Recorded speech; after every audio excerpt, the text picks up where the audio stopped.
हम बात करेंगे राहुल गांधी की उस भारत जोड़ो यात्रा की जिसके यूपी मार्ग पर पूर्ण विराम लग चुका है। राहुल गांधी ने अपने इस यात्रा के जरिए यूपी में सोई हुई कांग्रेस में जान डालने की कोशिश की। राहुल की ये यात्रा यूपी में लगभग 130 किलोमीटर का सफर तय की। राहुल ने यूपी के लोनी से अपनी शुरुआत की, बागपत होते हुए शामली, और वहां से फिर उनकी यात्रा हरियाणा में प्रवेश कर गई। लेकिन सबसे बड़ा सवाल यह है कि यूपी के 3 जिलों को छूकर निकलने वाली ये यात्रा 75 जिले और 80 सीटों पर अपना असर डाल पाएंगे।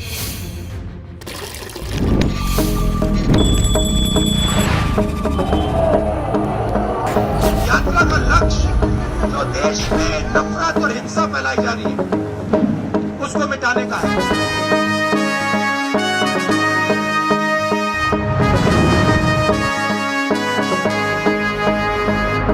इस मिट्टी की बात एक है, लोग एक है, जात एक है, यूपी के जज्बात एक है। ओ भाव की बातें छोड़ो। 3 दिन, 3 जिले और 80 सीटों वाले उत्तर प्रदेश के कोने कोने तक विजय संदेश पहुंचाने वाली ये कोशिश।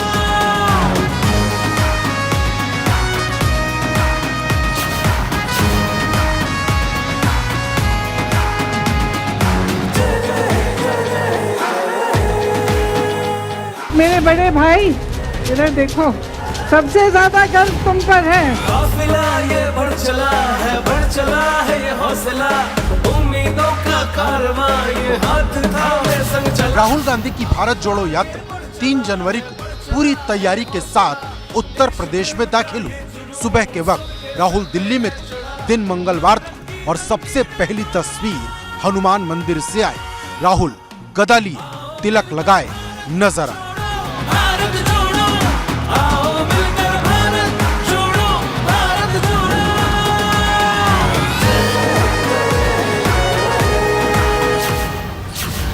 यात्रा आगे बढ़ी। दिल्ली को पार करते हुए उत्तर प्रदेश की सीमा आई तो गाजियाबाद में प्रियंका गांधी ने राहुल का स्वागत किया। ये यूपी के राजपथ पर राहुल की हुंकार थी। सबसे बड़े राजनीतिक राज्य में सियासी दहाड़ थी। और मेरे बड़े भाई इधर देखो, सबसे ज्यादा गर्व तुम पर है। इन पे एजेंसियां लगाई गई, ये डरे नहीं, योद्धा है, योद्धा है। गाजियाबाद से कांग्रेस की ये तूफानी चाल शुरू हुई। 9 दिन के विराम के बाद ये उत्तर भारत में सबसे बड़े अभियान का आगाज था। जिस पश्चिमी यूपी में कांग्रेस के पास एक भी लोकसभा और विधानसभा की सीट नहीं बची, वहां पार्टी में जान फूंकने का ये पैगाम था। राहुल के कदम आगे बढ़ रहे थे और प्रियंका हर कदम पर बड़े भाई के लिए ढाल बनकर खड़ी थी। कोई मुझे पूछ रहा है कि आपके भाई को ठंड नहीं लगती, छोटी सी टी शर्ट पहन के चल रहे हैं ठंड में। ठंड से इन्हें बचाओ। किसी ने मुझे कल कहा, भाई ठंड से इन्हें बचाओ, जैकेट तो पहनवा लो। फिर किसी ने मुझे पूछा कि आपको डर नहीं लगता इनकी सुरक्षा के लिए? अब कश्मीर जा रहे हैं, पंजाब से गुजरेंगे, तमाम लंबी यात्रा करेंगे कश्मीर तक, डर नहीं लगता? तो नहीं, मेरा जवाब ये है कि ये सत्य का कवच पहन के चल रहे हैं। भगवान इनको सुरक्षित रखेगा।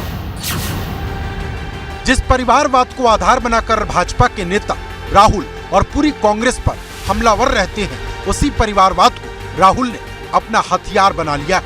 हजारों लोगों का हुजूम दिखा, राहुल की तरफ उठते अनगिनत हाथ दिखे। कांग्रेस में एक उम्मीद जगी कि जो नामुमकिन सा लगने लगा था, अब वो मुमकिन हो सकता है। भारत जोड़ो यात्रा का जो मेन मकसद है, लोगों को साथ इकट्ठा करना, खड़ा करना। जो लोग डरे हुए हैं, सहमे हुए हैं, घबराए हुए हैं, अपनी बात खोल के नहीं बोल सकते, कहीं भी उनको डर है कि कहीं मेरे ऊपर कोई सरकार कार्रवाई न कर दे, राहुल जी की यात्रा से ये लोगों का भय दूर हुआ। लोग सड़कों पर आए, अपनी बात कहे और लगातार राहुल जी के साथ 3 दिन वो लगातार चले। देखिए, राहुल गांधी जी 3 दिन के पर्यटन पे उत्तर प्रदेश आए थे। उत्तर प्रदेश के कुछ जगहों पे वो घूमे टहले और फिर यहाँ से निकल गए। इससे आम जनमानस पे इस यात्रा का कोई प्रभाव नहीं है। कांग्रेस की इस भारत जोड़ो यात्रा का आम जनता के बीच में ना कोई चर्चा है, ना इस यात्रा के प्रति कोई उत्साह है। दिन बदला तो कांग्रेस के तेवर भी बदले। 3 जनवरी को ही यात्रा बागपत के मवी कला पहुंच चुकी थी। सुबह दोबारा यात्रा शुरू हुई तो राहुल गांधी भारत यात्रियों के साथ शामली की तरफ निकल पड़े। नेता जुड़ते जा रहे थे, नारे गढ़ते जा रहे थे। जो हर जालिम से टकराएगी वो आंधी बनाऊंगा, नए अंग्रेज आए हैं, नया गांधी बनाऊंगा। वर्ग के लोग, हर सेक्टर के लोग राहुल जी के साथ आ रहे हैं, उनके साथ वॉक कर रहे हैं, चल रहे हैं उन्हें देखने के लिए। मैं इस यात्रा में कन्याकुमारी से लगातार चल रहा हूं। कई जगहों पे मैंने ऐसा मंजर भी देखा है कि 1-1 लाख, 1.5 लाख, 2-2 लाख लोग एक साथ वॉक कर रहे हैं राहुल गांधी जी के साथ। तो ये अपने आप में गांधी जी की यात्रा के बाद बहुत ऐतिहासिक यात्रा है और आज़ाद भारत में मैं मानता हूं कि इससे ज़्यादा व्यापक असर वाली कोई भी यात्रा आज तक नहीं हुई है। कांग्रेस कहती है कि वो देश को जोड़ने के लिए हर कुर्बानी देने को तैयार है। पार्टी के नेताओं को ये कबूलने में कोई हिचक नहीं कि उनका सबसे बड़ा मकसद 24 तक सड़कों के इस जनसैलाब को इसी तरह थाम कर रखना है। कदम बढ़ते गए, गाजियाबाद से शामली का रास्ता पार होता गया। 5 जनवरी का सूरज ढला और राहुल की यात्रा उत्तर प्रदेश का बॉर्डर पार कर हरियाणा के पानीपत में दाखिल हो गई। 130 किलोमीटर की यात्रा करते हुए पश्चिमी यूपी में बड़ा मैसेज दिया गया। राहुल का काफिला उन 3 लोकसभा सीटों से होकर गुजरा जहां कांग्रेस काफी सुस्त हो चुकी है। राहुल की यात्रा के रास्ते में चौधरी चरण सिंह की कर्मभूमि भी पड़ी और कैराना का सियासी गढ़ भी। लेकिन सवाल ये है कि राहुल को 3 दिनों की यात्रा से हासिल क्या हुआ। देखिए, कांग्रेस की भारत जोड़ो यात्रा से उत्तर प्रदेश में कोई फर्क पड़ने वाला नहीं और उत्तर प्रदेश की जनता ने तो वैसे ही कांग्रेस मुक्त उत्तर प्रदेश कर दिया है।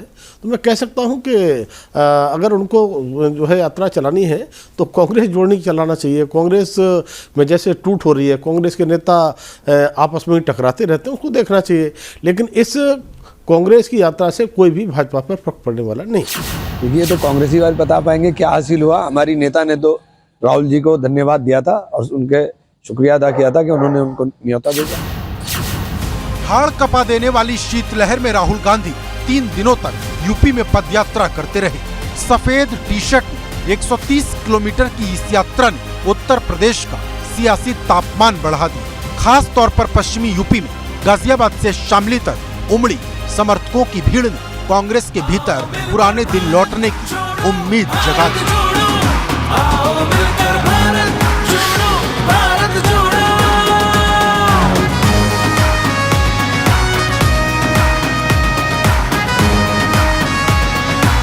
Bureau report, ABP Ganga. Rahul Gandhi की यात्रा जब यूपी में एंट्री करने वाली थी तो यूपी की सियासत में संभावनाओं का एक नया समीकरण आकार ले रहा था। समाजवादी पार्टी के राष्ट्रीय अध्यक्ष अखिलेश यादव ने जहां राहुल की बेहद तारीफ की, वहीं बसपा सुप्रीमो मायावती ने शुभकामनाओं का संदेश भेजकर यूपी के माहौल को गर्म कर दिया। लेकिन जब यात्रा में शामिल होने की बारी आई तो दोनों बड़े नेताओं ने इसमें शामिल होने से इनकार कर दिया। एक बड़ा सवाल उठता है कि विपक्षी एकता पर काम कर रही कांग्रेस के साथ ये दोनों बड़े नेता क्यों नहीं आए? क्या विपक्ष राहुल गांधी के साथ खड़ा होना नहीं चाहता या पिक्चर अभी बाकी है? राहुल गांधी, किसानों का नेता राहुल गांधी, मजदूरों का नेता राहुल गांधी, नौजवानों का नेता राहुल गांधी, नहीं डरेगा राहुल गांधी। भारत जोड़ो यात्रा के जरिए राहुल जब यूपी की सियासी जमीन को नापने निकले तो एक लक्ष्य विपक्षी एकता का मंच सजाने का भी था। 3 दिन तक राहुल यूपी में रहे और सबको इसी बात का इंतजार था कि राहुल की इस यात्रा के खास मेहमान कौन कौन होंगे। क्या अखिलेश यादव इस यात्रा में शामिल होंगे? क्या मायावती अपने कदम आगे बढ़ाएंगी? और क्या यूपी के बाकी क्षेत्रीय दल राहुल के साथ कदम ताल करते दिखाई देंगे। दरअसल कांग्रेस की तरफ से एनडीए के दलों को छोड़कर यूपी के लगभग सभी दलों और बड़े नेताओं को यात्रा में शामिल होने का न्योता दिया गया था, लेकिन कांग्रेस की कोशिश को झटका तब लगा जब कोई भी बड़ा क्षेत्रीय नेता इस यात्रा में शामिल नहीं हुआ। क्या अंधेरे में तीर चला रहे हैं कि आगे 2024 में कोई नया गठबंधन बन जाए, हमें सीटें मिल जाएं, गठबंधन के नाम पे हम चुनाव जीत जाएं, लेकिन कोई भी दल सफल नहीं होगा और देश में फिर से नरेंद्र मोदी के नेतृत्व में भारतीय जनता पार्टी की सरकार बनेगी, पूर्ण बहुमत की सरकार बनेगी। ऐसा नहीं है कि किसी को राहुल की यात्रा या कांग्रेस से बैर है। असल बात तो यह है कि कोई भी नेता या सियासी दल 24 के चुनाव को लेकर अभी से जल्दबाजी नहीं दिखाना चाहता। दोस्ती का हाथ सिर्फ राहुल ने ही नहीं बढ़ाया, अखिलेश और मायावती ने भी इशारों इशारों में बहुत कुछ संदेश दिया। अखिलेश ने न्योता मिलने पर एक चिट्ठी ट्वीट की जिसमें लिखा, प्रिय राहुल जी, भारत जोड़ो यात्रा के आमंत्रण के लिए धन्यवाद और भारत जोड़ो यात्रा की मुहिम की सफलता के लिए हार्दिक शुभकामनाएं। भारत भौगोलिक विस्तार से अधिक एक भाव है जिसमें प्रेम, अहिंसा, करुणा, सहयोग और सौहार्द वो सकारात्मक तत्व हैं जो भारत को जोड़ते हैं। आशा है ये यात्रा हमारे देश को इसी समावेशी संस्कृति के संरक्षण के उद्देश्य से अपने लक्ष्य को प्राप्त करेगी। अखिलेश ने राहुल के नाम ये चिट्ठी 2 जनवरी को लिखी थी, यानी यात्रा के यूपी में दाखिल होने से एक दिन पहले। लेकिन यात्रा में न तो अखिलेश पहुंचे और न ही उनका कोई सिपाही। ऐसा ही एक ट्वीट मायावती ने भी किया था जिसमें उन्होंने लिखा, भारत जोड़ो यात्रा के लिए शुभकामनाएं। राहुल गांधी द्वारा इस यात्रा में शामिल होने की लिखी गई चिट्ठी के लिए उनका धन्यवाद। यानी मायावती ने शब्दों का इस्तेमाल भले कम किया, लेकिन राहुल की जुबान को खाली नहीं जाने दिया। हालांकि दोनों नेता यात्रा से दूर रहे, इसके भी कई सियासी मायने निकाले जा रहे हैं। कांग्रेस की जो दोहरी नीति है, कांग्रेस ने शुरू में ही कहा कि हम जो है ये हमारी राजनीतिक यात्रा नहीं है, भारत जोड़ो यात्रा है। लेकिन आज कांग्रेस के लोग जो है, जब इनकी यात्रा में कोई किसी तरीके का कोई हलचल दिखाई नहीं दी, तो कांग्रेस के लोगों ने अपने पैटर्न को बदला, अपनी नीति को बदला और उन्होंने राजनीतिक लोगों को आमंत्रण दिया कि आप हमारी यात्रा में आइए। तो ऐसे दोहरी नीति, दोहरे चरित्र के लोगों की यात्रा में कौन शामिल होगा? देखिए, हम तो पार्टी से बंधे हुए, जो बहन जी का आदेश होगा वही करेंगे। नहीं, देखिए, हमने अपना काम किया, हमने सबको बुलाया।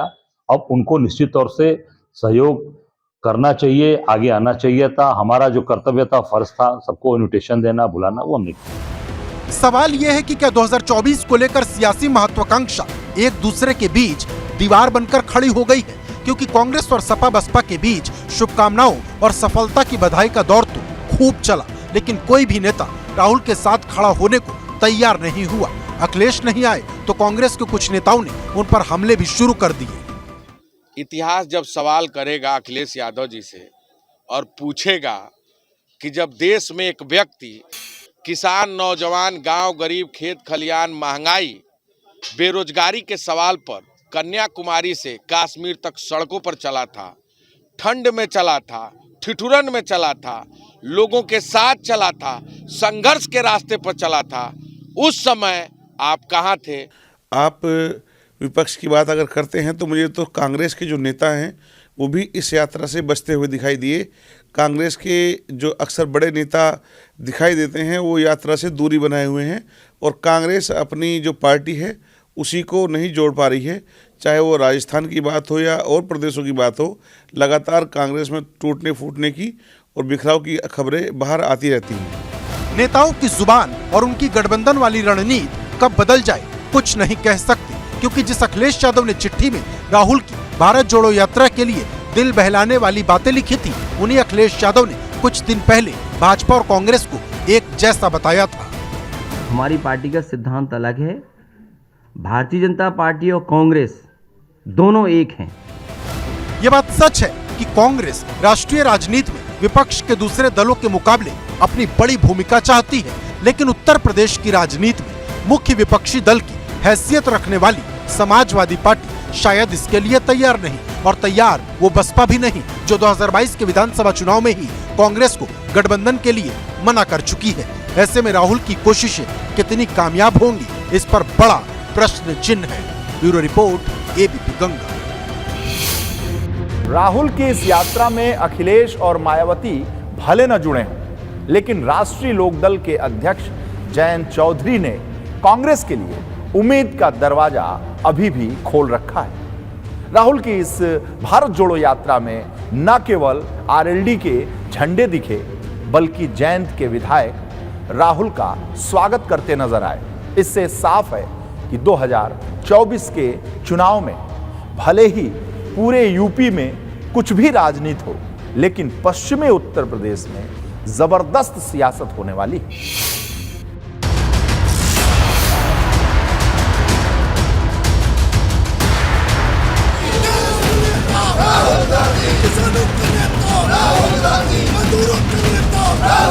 तीन जनवरी को कन्याकुमारी से कश्मीर के लिए निकली राहुल गांधी की भारत जोड़ो यात्रा जैसे ही उत्तर प्रदेश की सीमा में दाखिल हुई, कांग्रेस के विपक्षी एकता के सपने को जयंत चौधरी ने पंख लगा दिए। राष्ट्रीय लोकदल के अध्यक्ष और समाजवादी पार्टी के सहयोगी जयंत चौधरी ने ऐसा ट्वीट किया जो यूपी की सियासत में संभावनाओं को नया आकार देने लगी। जयंत ने लिखा, तब कर ही धरती से बनी ईंटें छू लेती हैं आकाश। भारत जोड़ो यात्रा की तपस्वियों को सलाम। देश के संस्कार के साथ जुड़कर उत्तर प्रदेश में भी चल रहा यह अभियान सार्थक हो और एक सूत्र में लोगों को जोड़ते रहे। यानी जयंत ने न सिर्फ इस यात्रा की खुलकर तारीफ की, बल्कि राहुल गांधी को तपस्वी तक कह दिया। इसके अलावा जयंत ने यह कहने से भी गुरेज नहीं किया कि राहुल का यह अभियान देश के संस्कार के साथ जुड़कर चल रहा। आम जनता सड़क पर जब आएगी, सब सड़क पर लोग निकलेंगे, तो निश्चित तौर से दल के लोग, पार्टी के लोग, निश्चित उनका भी आना लाजमी हो जाएगा। और मैं समझता हूँ जब आम लोगों का लगाव जुड़ा हुआ, तो आरएलडी के लोग, अन्य दल के लोग, सबका समर्थन, सहयोग, शुभकामना पत्र, लोगों का अपने सशरीर आना, पत्र भेजना, अपने पार्टी के लोगों को भेजना, ये पूरी तरीके से सहयोग उन्होंने किया है। जयंत ने जैसे ही राहुल के लिए तपस्वी वाला ट्वीट किया, पश्चिमी यूपी की राजनीति करवट लेती हुई नजर आने लगी। सबके मन में यही सवाल था कि क्या जयंत अखिलेश और मायावती से अलग राहुल के साथ कदम ताल करेंगे? क्या 24 के चुनाव से पहले वो नई सियासी दोस्ती का ऐलान करेंगे? और क्या अखिलेश को चौंकाते हुए कोई बड़ा फैसला लेंगे? हालांकि जब 5 फरवरी को राहुल की यात्रा यूपी के राजपथ पर खत्म हुई, तो जयंत के यात्रा में शामिल होने के कयासों पर भी पूर्ण विराम लग गया। लेकिन बागपत से शामली तक राहुल की भारत जोड़ो यात्रा में रालोद के झंडे खूब दिखे। न सिर्फ झंडे दिखे, रालोद के विधायक भी इस यात्रा के स्वागत के लिए कदम कदम पर खड़े नजर आए। 24 के चुनाव से पहले दिल सबका धड़क रहा है, और बात जब पश्चिमी यूपी की आती है तो विपक्ष की धड़कन और ज्यादा बढ़ जाती है, फिर चाहे अखिलेश हो, मायावती हो या फिर जयंत चौधरी हो। और अब ऐसा लग रहा कि इन क्षेत्रीय दलों के सहारे कांग्रेस फिर अपने पुराने दिन में लौटने की कोशिश में है। जाटलैंड के नाम से पहचान रखने वाले पश्चिमी यूपी में कांग्रेस की काफी लंबे समय से राजनीतिक पकड़ कमजोर हो रही। गाजियाबाद में 2004 में आखिरी बार कांग्रेस के सांसद सुरेंद्र गोयल बने थे। उसके बाद से भाजपा का कब्जा है। 2004 में भी कांग्रेस ने रालोद से गठबंधन करने के बाद इसे जीता था, और 1984 के बाद ये जीत मिली थी, लेकिन उसे संभालकर कांग्रेस नहीं रख सकी। बागपत लोकसभा में साल 1996 में आखिरी बार चौधरी अजीत सिंह ने कांग्रेस के टिकट पर चुनाव लड़कर इस सीट को जीता था। उसके बाद से वो लगातार रालोद से चुनाव लड़ते रहे। शामली जिले की कैराना लोकसभा सीट पर कांग्रेस आखिरी बार 1984 में अख्तर हसन के सहारे ये सीट जीती थी। यानी गाजियाबाद में 14 साल, बागपत में 27 साल, तो कैराना में 39 साल से कांग्रेस को अपनी खोई जमीन हासिल नहीं हो सकी है। दोस्ती कब बनती है, कब बिगड़ जाती है? 2017 के चुनाव में ये दोस्ती हुई थी, ये राष्ट्रीय लोकदल से दोस्ती हुई थी समाजवादी पार्टी से कांग्रेस की, लेकिन थोड़े दिन में 2019 का चुनाव आया तो दोस्ती टूट गई। फिर 2022 में फिर से दोस्ती बदल गई। तो इनकी दोस्ती कब होती है, कब बिगड़ जाती है, ये पता नहीं, लेकिन भारतीय जनता पार्टी पर कोई इसका असर पड़ने वाला नहीं। रालोद पहले भी कांग्रेस के साथ गठबंधन में रह चुकी है। ऐसे में कांग्रेस और रालोद के साथ आने की संभावनाओं को नकारा नहीं जा सकता। राहुल की इस यात्रा का नाम भले ही भारत जोड़ो हो, लेकिन सियासी तौर पर राहुल की पूरी कोशिश विपक्ष को जोड़ने की रही, क्योंकि सामने 2024 का चुनाव है और कांग्रेस अभी वैसी स्थिति में नजर नहीं आ रही कि भाजपा को अकेले दम पर यूपी में पटकनी दी जा सके। हमारी शुभकामनाएं राहुल जी के साथ हैं। देखिए, सब हारे हुए पराजित दल हैं, अपनी अपनी जमीन तलाश रहे हैं। इनकी न कोई नीति है, न कोई सिद्धांत है, और इसलिए सब लोग हाथ पैर मार रहे हैं।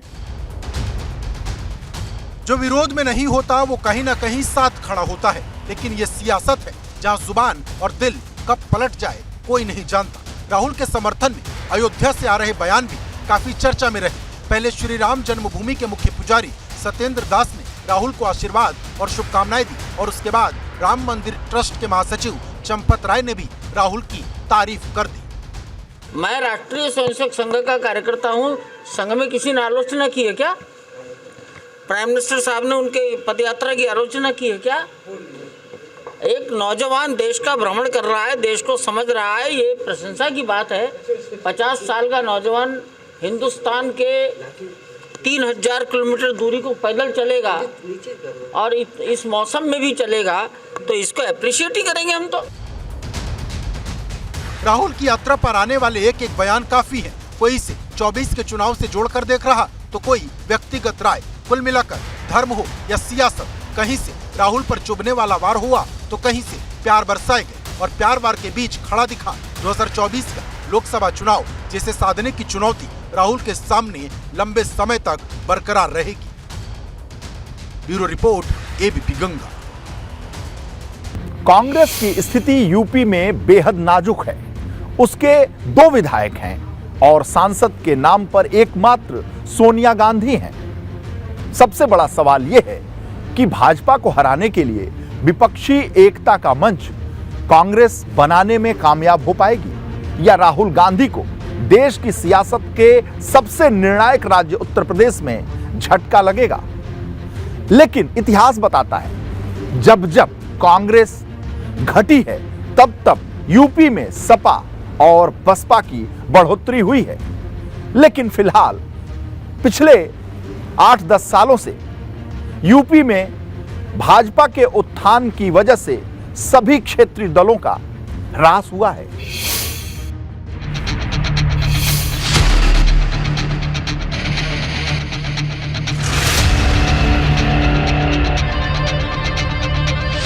जब बात दिल्ली की राजनीति की आती है, कांग्रेस खुद को बड़े भाई की भूमिका में देखती है। इसकी वाजिब वजह भी हैं, लेकिन सवाल है क्या अभी ऐसा वक्त है कि कांग्रेस खुद को बड़ा भाई बताती रहे और क्षेत्रीय दल उसके साथ जुड़ते रहें? जवाब है नहीं, क्योंकि यूपी हो या बिहार, देश के बड़े सियासी राज्यों में कांग्रेस की स्थिति बाकी क्षेत्रीय दलों के मुकाबले काफी कमजोर है। एकता, विपक्ष की एकता, ये भारत जोड़ो यात्रा विपक्ष की एकता के लिए नहीं निकाला गया है, पर विपक्ष की एकता एक नतीजा बन सकता है भारत जोड़ो यात्रा का। अगर कांग्रेस मजबूत होता है, विपक्ष की एकता भी मजबूत होगी। यानी कांग्रेस अभी भी मानती है जब तक वो मजबूत नहीं होगी तब तक मजबूत विपक्ष की कल्पना नहीं की जा सकती। लेकिन क्या बाकी के दल भी इस तथ्य से इत्तेफाक रखते हैं? जब ये उत्तर प्रदेश में प्रदेश अध्यक्ष बीएसपी से लिया हुआ बनाएंगे, नसीमुद्दीन सिद्दीकी बनाएंगे, इनके पास में ना वोट है, ना जनता है, ना नीति है और ना रीति है। इसीलिए कांग्रेस जो है विपक्ष में, जनता में अपना कोई प्रभाव छोड़ पाएगी, मुझे इस पर संदेह है।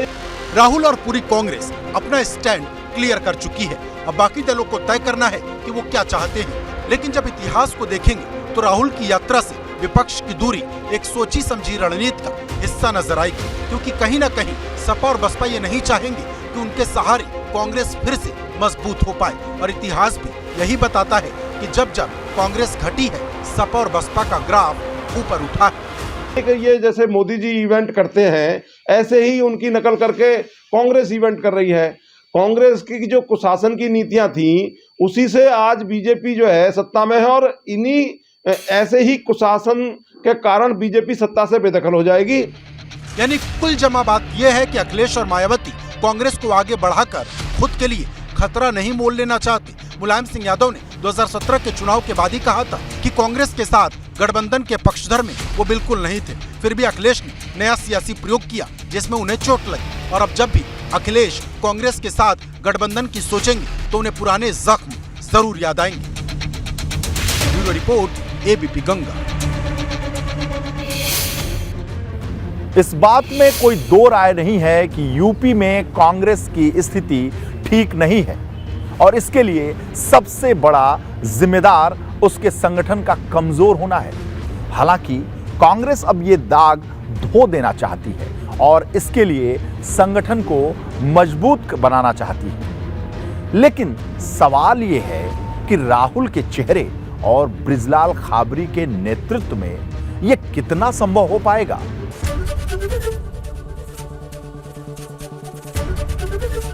एबीपी गंगा, खबर आपकी, जुबान आपकी।